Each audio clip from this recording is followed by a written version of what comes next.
the reason the Super Eagles should not be able to perform at the high level that they normally perform at. So of course, he'll be missed, but we have other firepower, so who can also take his place. All right, we know that Chukwueze's omission from Milan's squad wins the winger who missed an unjust international friendly against Ghana. And Mali in March is running against time for the important clashes against the Bafana and the Squirrels. The 24-year-old picked up an injury during a Rossoneri's Serie A fixture against Cagliari on May 11th as he was forced off the field at the start of the second half and was subsequently replaced by Leo. Missing Milan's last two Serie A matches against Torino and Salernitana. All right, let's move on to Euro 2024 and let you know that there's good news for German and English fans as England fans attending the three Lions Euro 2024 opener against Serbia will be buoyed by the news that they will be able to drink at the game. There were the fears that this would not be the case with alcohol bans having been introduced for certain Bundesliga matches that are viewed as high risk. Some were approached at the European Championship next month, but fans will be allowed to drink freely, a bit with some restrictions. All right, let's look at the opening game of the Euros. Initially, there was plans to place a ban on alcohol, but now the organizers are saying they're taking a second look at it and that might not be the case as alcohol will be allowed at the stand and at the stadiums. For German and English fans, we know that's their forte. That's their forte. They like. I know they are going to make money. They are going to sell. But again, now wouldn't this affect the fans and then get them to start misbehaving? The beer factor now. If they get drunk and then probably start throwing things or start fighting. Usually, FIFA allows alcohol to be taken several hours before the game, and at times in some championship they say you don't drink while you are inside the stadium. Okay, so they will have a way of controlling it. Yeah, they should find a way to control it because maybe at the long run, it's definitely looking at the financial aspect. They will make money, lots of money. But now, what does it tell? What does it curtail to the game itself? How would there be a limit? Would there be a certain amount of bottles that would be sold in the stadium, and then when that finishes, obviously then it's done. So, or will they, say, okay, since you're coming in now, you can just maybe take two, or you can sell two or not. So all of these factors now, all these things now need to be looked into because fans can go crazy. Most of the times they won't go crazy without drinking. So now giving them alcohol now to drink. And with a large glass, the German glass. So it's going to be negative. I feel it's not going to pan out right. All right, let's go for a very quick break. In case you're just joining us, you're watching Talk Sport on Global Television, and we're looking at big stories that are making the rounds. We'll go for a quick break. When we return, the program continues. Stay with us.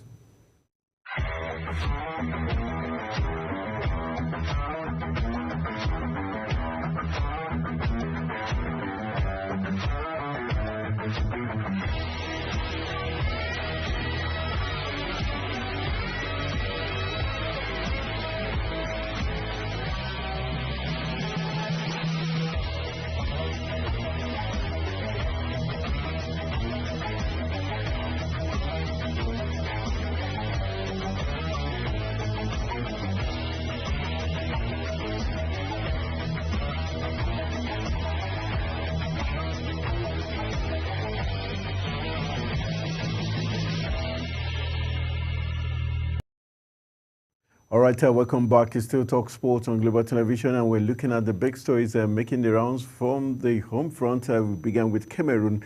Cameroon sacking and reappointing their coach after 24 hours, and the Nigerian Olympic team Nigerian camp already getting set to open. And also big news for German and English fans, where the organizers of Euro 2024 says, okay, alcohol would be allowed in the opening encounter of the tournament. So it's a hooray for those English and German fans. Let's go to Spain, where the big story tells about the former Spanish football president. It's called the Kissgate scandal. And let's let you know that Kissgate scandal, former Spanish FA boss Luis Rubiales wants his daughters and a lip reader to testify on his behalf at the upcoming sex assault trial. The 46-year-old father of 3 has included his 2 eldest daughters on the list of witnesses he intends to call on the stand in a bid to avoid conviction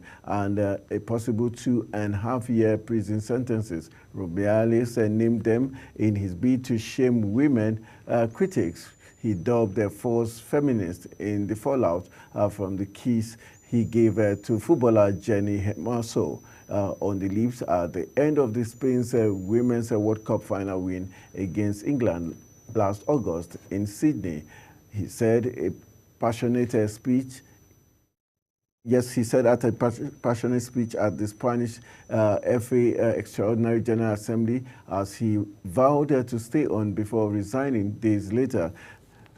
And he mentioned Lucia, Anna, and Elena, his daughters, with ex-wife Maria Manuela, to be the ones that will be speaking for him at the court. And he says those are the true feminists and not the women who tried to do him in. Rubiales has likened the kiss he gave Gianni, which he described as a little peck, to the one that he will give his children, and insisted it happened during a moment of euphoria. Can we say there's a part of him that might just be true, that he was just simply excited, and that was why he gave Gianni, Hermoso that, but he said a kiss or a peck. Do you think he's a little bit in between the two? If it's a peck, it's a peck. If it's a kiss, it's a kiss. But one thing now is he's getting his family members to come. Obviously they wouldn't want him to go to jail. They would obviously want to say stuff.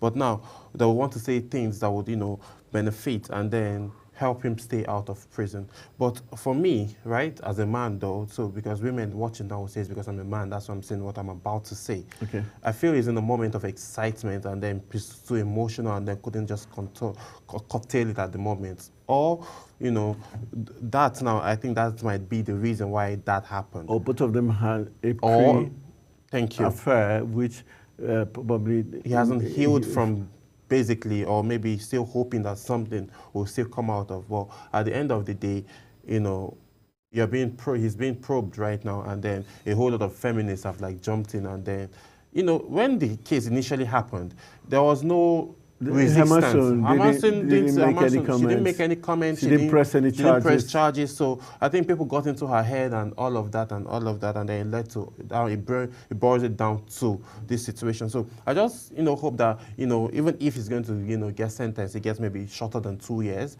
But I think it was just in the moment. I think he has an argument, but now on that angle, now the defense will look at now would be, or the prosecutors will look at now, is she the only one? Why were you not excited to kiss every other person? Why was it just her? So I think he might, the way it goes out is a jury, hopefully he might find favor in the eyes of the jury, and then they wouldn't sentence him. Do you think, now he mentioned 2 of his daughters to speak on his behalf, do you think those daughters are probably referring to Hermoso, and maybe would spill the beans to say Hermoso and the dad had a secret affair before then, so that automatically will explain why she was the chosen one for that that unholy case. If that happens, right, then it's spirring up a different whole argument, right? Or maybe he wants his daughters to come in and say this because he probably gives his daughters those kinds of kisses every day. That's what he said. So with that now, okay, but these are your kids. You shouldn't be treating someone else's child as your own child in terms of giving kisses like that.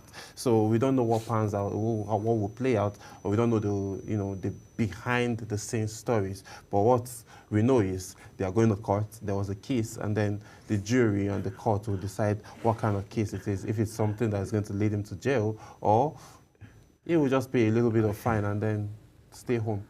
All right, I never knew you loved that word so much. All right, let's move on to other talking points. Let's talk about this striker who was really deadly. I guess Chelsea also felt the power of this striker when he was in action. Let's tell you that Uruguay striker Edison Cavani has retired from international football just 3 weeks before the Copa America begins. Cavani, a Uruguayan mainstay for the past 16 years, had been selected by Marcelo Bielsa to play in the tournament, which starts on June 20th in the United States. Cavani scored 58 goals in 136 matches for Uruguay. Cavani also played for Napoli, Paris Saint-Germain, and Valencia. He played at the past 4 World Cups. His last match with the national team was Uruguay's 2-0 win over Ghana in the group stages of the 2022 World Cup. Cavani was part of the team that came fourth at the 2010 World Cup, where they lost to Germany 3-2 in the third place playoff. Let's look at Cavani. You remember how deadly he used to be when he played for Paris Saint-Germain and also played for Napoli. Yes, Napoli, he was a very, very great. Cavani can't be forgotten, should be, classified as one of the great strikers. Even when he was in Manchester United, he performed excellently well. So at this time, now him retiring from his countryside duties, I think it's been a long time coming, and then he's probably advanced into something more. I think he should have had up to like 50 or more caps for Uruguay, and then at this point now he has paid his dues. He has performed at a higher level for them, and he was excellent. Do you think he's likely to go to the competition? Because we were talking about some weeks too, or you think with him saying he's retired, that might actually be the end? He might go and then play for the last, try to help them win it. But if not, if he's saying he's retiring and he doesn't, and his body cannot carry him, then he should just, not dent or stain the good works that he has done with a last lap that he's not totally certain of. All right, Edison Cavani, we're going to miss you a lot while you leave. Still staying with South America, let's talk about Brazil's West Ham United midfielder Lucas Paqueta, who will remain with the Copa American squad despite the English FA having charged him over alleged breaches of betting rules. The Brazilian FA said on Thursday. The CBF said it had discussions with the English FA before deciding to keep Paqueta in Dorival Junior's squad, preparing for the friendlies against Mexico and the United States next month, ahead of the June 20th to July 14th Continental Tournament, given the fact that reported by the English Football Federation, the CBF, supported by the joint opinion from the Legal and Governance and the Compliance Directorate and the Integrity Unit, has decided to maintain the players' call-up. The CBF said in a statement signed by its president that Paqueta was charged last week by the FA with deliberately seeking to receive booking during 4 Premier League games in 2022-2023, and that's a very sad commentary. With the incident of loan, with the incident of betting and gambling, so that him now remaining with the Brazilian squad, I think. Is that showing? Do you think the Brazilian FA is trying to probably show support to their own national team player? But yes, is that fair enough? Well, obviously, they don't want to throw their own under the bus, and then I know they still need Paqueta for the Euros games. So I think if he's wrong and then he's being investigated, and then if he gets proven, then I think they should take a decision on how to punish him for doing all of that. But now it's yet to be proven if he actually did all of that. But for them to be standing next to him and standing by him, I think they're just playing solidarity for their own person. So at the end of the day, if he's found guilty and all, I'm sure the Brazilian FA would be able to find something to do in terms of punishing him so that it doesn't occur again with younger players. All right, let's see how it's going to pan out, if he's going to apologize, if he's found guilty. All right, let's move on to Old Trafford, where Jadon Sancho refused to apologize to Erik ten Hag over the fallout because Manchester United outcasts believed it would have meant admitting he was lazy and unprofessional. United forward coach Benny McCarthy has lifted the lead on the bus stop that led to Sancho being ostracized at United and sent back to Borussia Dortmund on a loan in January. Sancho can have the last laugh on Saturday night when he plays Dortmund against Real Madrid in the Champions League at Wembley, a week after Ten Hag won the FA Cup there in what could be his last game in charge. Meanwhile, in September, Sancho claimed that he had been made a scapegoat in the social media post and effectively branded Ten Hag a liar over his reasons. All right, for Ten Hag and Sancho, do you think there's an end to this conflict? Well, these are two grown men that would have to come sit out and then have a conversation about all of this. But Sancho saying he's not going to apologize, and then if he does apologize, because Erik ten Hag came out to say he looks lazy, he's not performing at the level which he's supposed to perform, and then they had their issues, and then he gets moved to Dortmund as a sign of a punishment, which looks like a blessing to him right now. But with everything going on, we've seen that Sancho is not lazy with his level of performance with Borussia Dortmund, and then he's happy there at Borussia Dortmund. So at this point now, it just boils down to what was the major problem between him and Erik ten Hag. If they had, personal beef, personal issues that they needed to, would have just squashed out professionally and then not like bring it all out to the media. But the basic thing stands that, okay, if he wins, it shows the level of work that he's putting in. But for Erik ten Hag to come out and say that maybe there's an expectation that Erik ten Hag was expecting to get from Sancho, which he wasn't getting.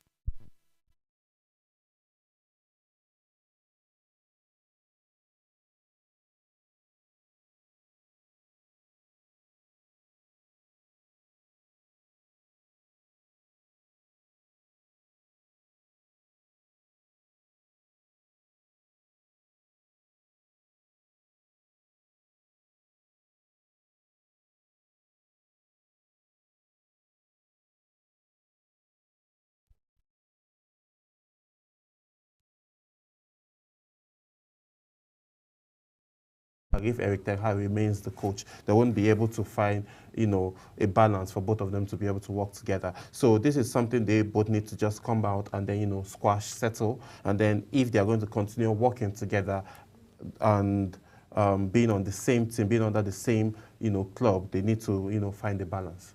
All right, finding the balance is what Ten Hag and Sancho would have to do to get their careers moving forward.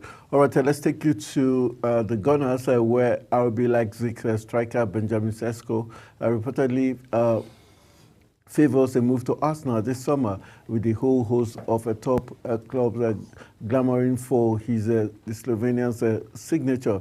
Mikel Arteta's side keen to strengthen in attack in and off season, with Gabriel Jesus having struggled for form and fitness in recent times. Meanwhile, Eddie Nketiah has fallen out of favour, with Kai Havertz, the Spaniard, preferred option up front. Manchester United and Chelsea are also interested in 20-year-old Sesko, who scored 18 goals in all competitions this season. However, the Mirror reports that the Gunners are more in pole position, with the Slovenian preferring a move to the Emirates over their rivals. All right, does this give Arsenal an advantage, the fact that the player itself wants a move to, Arsenal rather than Manchester United? It gives Arsenal an advantage. The money at the end of the day would make the final decision.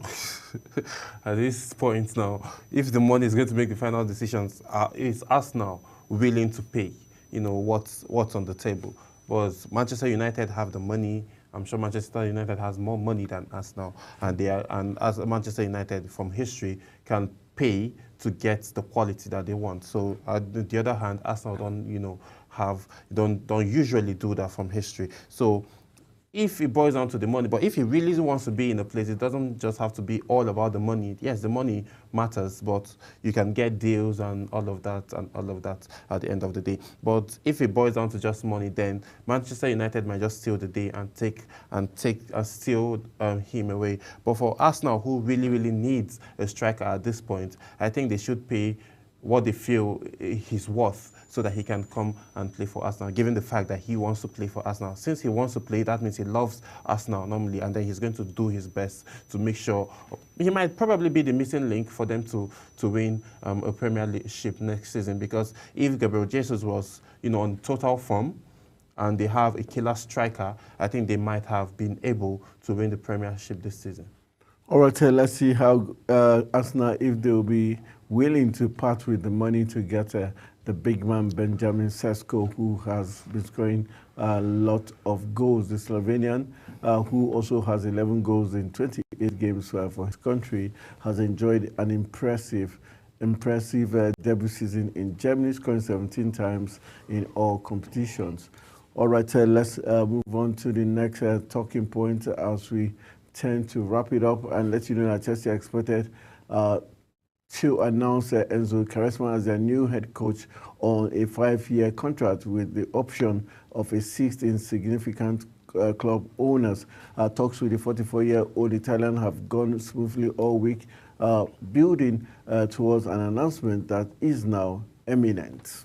Let's look at Chelsea finally naming Enzo Maresca as their coach. Are you satisfied with that choice? With his workings, with the result that he has shown, and there are other coaches who have better profiles, but they feel Enzo Maresca can fit in the style of Chelsea, and as well he understands what's at stake for the team, and then he feels he can do the job and then gets Chelsea up, probably winning the Premier League and then advancing them to Champions League in the coming season. I think with Enzo has the quality as a coach, and then he has done it before with Leicester and all. So we're hoping, he performs and supersede what he has done for Leicester, and then also, advance Chelsea forward. So with that, at the end of the day, if Chelsea wins, he's also winning. All right, if Chelsea wins, he's also winning. Let's take about the last story before we cut the wrap on today's edition. Very sad commentary coming from Old Trafford. Let's tell you that Ben McCarthy, who is a South African coach and ex-international, reportedly said to part ways with Manchester United after being overlooked for contract extension. The Red Devils' first team coach is considered an integral part of the coaching staff of Old Trafford, and is reportedly a close ally of manager Erik ten Hag. But do you think this is down to racism? Of all the backroom staff of Manchester United, how come it's the black, official that has been singled out and his contract not extended? Sir Jimmy Ratcliffe came out and said he wants to sell. He wants to do a total reform, for Manchester United, right? But now, just a black person, being singled out, does it mean that he's not performing well, or the board of directors are just being racist? So we don't know that, but this is an act, and it shows that, okay, this is an act of racism, and if that is what it is, that means FIFA, UEFA, they all need to come in and then step in to address issues like this, so it doesn't escalate to other teams. One person being singled out obviously says something, and what it's saying, it's not positive, it's negative. So something needs to be done about that. All right, a very negative vibe there coming from Old Trafford. One of the coaching crew members, contract not renewed, talking about Benny McCarthy of South Africa. That's how much time is going to allow us to take on today's edition. But just don't forget to know that Tottenham Hotspur are planning a huge summer clear-out, which includes 11 first-team players to be, sold this season. A quick one: 11 players to be sold. We're talking about first team. That's a sweep. That's a sweep. But is that fair? Because we know that Tottenham were amazing when the season started? Or was it just the effect of their new coach? I guess it was just, you know, I guess it was the effect of the new coach. He came in with like firepower and then probably got to a certain point and felt that, okay, I think the job is almost done. And then he did not understand the system of the Premier League. The more it advances, the more people get hungry to, you know, to win and then, you know, finish at least at the top 4. So I guess he missed out on that, and then they want to sell. Totally not. I think the players did well in the early, you know, in the early season, but the finishing now wasn't just so. They had a good start, but at some point they just dropped. So I feel they needed to have done more, you know, for them to be able to perform properly, and not forgetting that this weekend now is the Champions League final. All right, yes, not forgetting, we're saving the best for last. So I know you're Borussia Dortmund.